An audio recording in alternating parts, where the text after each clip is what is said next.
सामाजिक कार्यकर्त्या अंजली दमानी या बोलतायत, थेट जाऊया. माहिती घेत होते. माझं तर डोकं आता सुन्न होत चाललंय. त्यांचा पहिला मुलगा गायब आहे आणि एका मुलाने जीव दिला.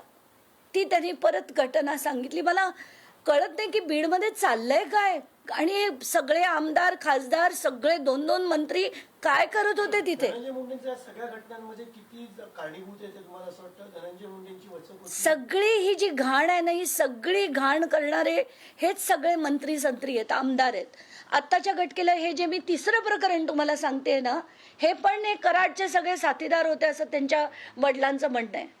तर मला खरंच कळत नाही. आणि रोज याच बातम्या ऐकून ना डोकं आता बधीर झालंय, बधीर. नाही, पण संतोष देशमुख प्रकरणानंतर यंत्रणा असतील, पोलीस यंत्रणा असतील, गृह खातं असेल, गृह मंत्रालय असेल, गृहमंत्री असतील, काहीतरी बदल अपेक्षित होता, काहीतरी जरा अपेक्षित, सगळंच अपयशी ठरलं. बघा ना तुम्ही, 3च महिना अख्खा महाराष्ट्र हलून निघालाय आणि त्याच्यात काल रात्री असा प्रकार घडतोय, पुन्हा घडतोय. तसंच पायावर मारलंय, तसंच पाठीवर मारलंय, तेच फोटो टाकलेत आणि बघूनच कस तरी होतं आपल्याला. गृहमंत्र्यांना काय तुमचं म्हणणं? काय गृहमंत्र्यांना मी मागेच सांगितलं होतं की तुम्ही बीडच्या संदर्भात काहीतरी आता या आमदार खासदारांवर काहीतरी वचा काढण्यासाठी विधान करा.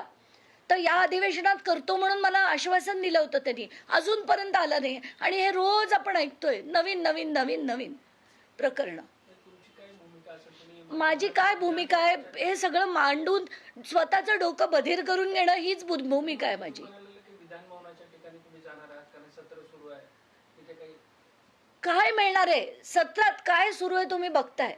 त्या अबू आझमीला काढा, झटका काय, हलाल काय, औरंगजेबाची कबर काय, काय चाललंय हे त्यांचे विषय बघा, आर्ग्युमेंटचे विषय बघा सगळ्यांचे. कोण आपल्या लोकांसाठी लढताना आपल्याला तिथे दिसतंय, कोण आपल्या लोकांसाठी झटताना आपल्याला तिथे दिसतंय अधिवेशनात? कोणीच नाही.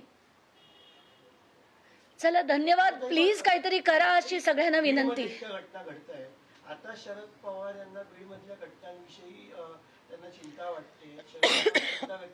घटना वाढते त्याच्याविषयी आता त्यांना देखील मी काय म्हणू मला कळत नाहीये.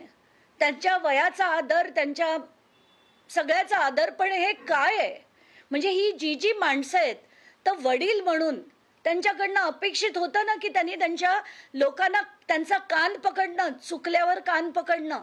तर ते काय म्हणाले होते मागच्या वेळेस की धनंजय मुंडेला आम्ही अनेक वेळा पाठीशी घातलं. काय काय त्यांच्या गोष्टी पाठीशी घातल्या, का घातल्यात पाठीशी तुम्ही? तिथल्या तिथे त्यांना जर धडा शिकवला असतात शरद पवारांनी तर आज हे सगळं घडताना दिसलं नसतं.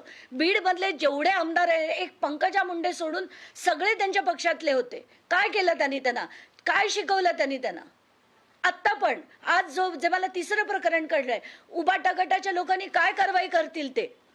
जसं शिंदे गटाच्या माणसांवर मी आत्ता सांगून ते त्यांचा बोर्ड उतरवला आणि त्यांचं घर त्यांना परत मिळवून दिलं, तसं या सगळ्यांनी प्रत्येकाने त्यांच्यावर कारवाई केली तरच हे सगळं बंद होईल. या सगळ्या पक्षांना गरज आहे, खरं तर सगळ्या पक्षांना गरज आहे की त्यांनी आता ह्याच्यावर कारवाई करावी. प्रत्येक असा माणूस जो चुकीचं वागेल त्याच्यावर कारवाई करणं हे प्रत्येक पक्षाकडनं अपेक्षित आहे. आणि जर हे होत नसेल, हे सगळं थांबत नसेल, तर या पक्षांवर बहिष्कार टाका अशी सुद्धा मागणी करणं गरजेचं आहे. धनंजय मुंडेंच्या प्रकरणात मागे तुम्ही अजितदादांची भेट घेतली होती, आता पालकमंत्री आहेत आणि घटना वाढतात आहेत. आता तुम्ही अजित पवारांशी काही भेट घेणार, त्यांची मला कोणाचीच भेट घेण्याला मला काही अर्थ वाटत नाहीये.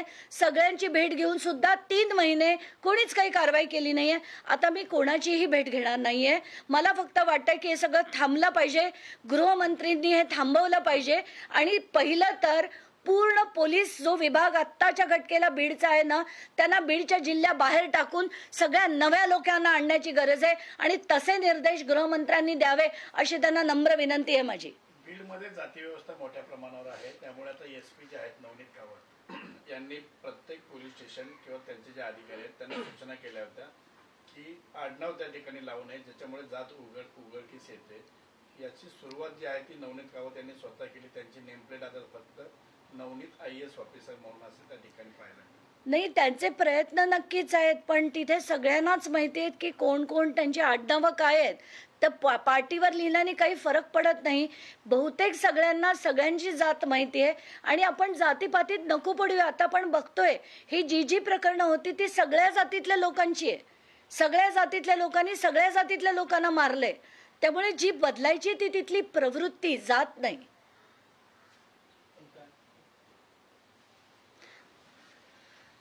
डोकं रे बधीर होतं, रोज बधीर होते.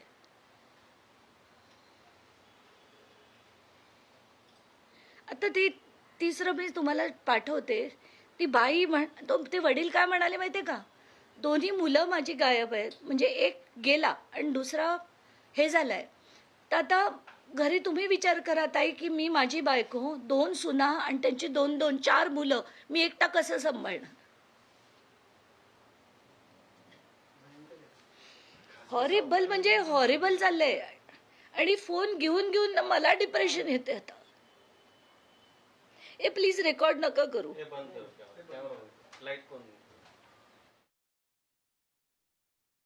तर शरद पवार यांनी धनंजय मुंडेंना पाठीशी आतापर्यंत का घातला, असा थेट सवाल आता अंजली दमानिया यांनी उपस्थित केलाय. बीडमधील सर्व अधिकारी बदला, असंही दमानिया यांचं म्हणणं.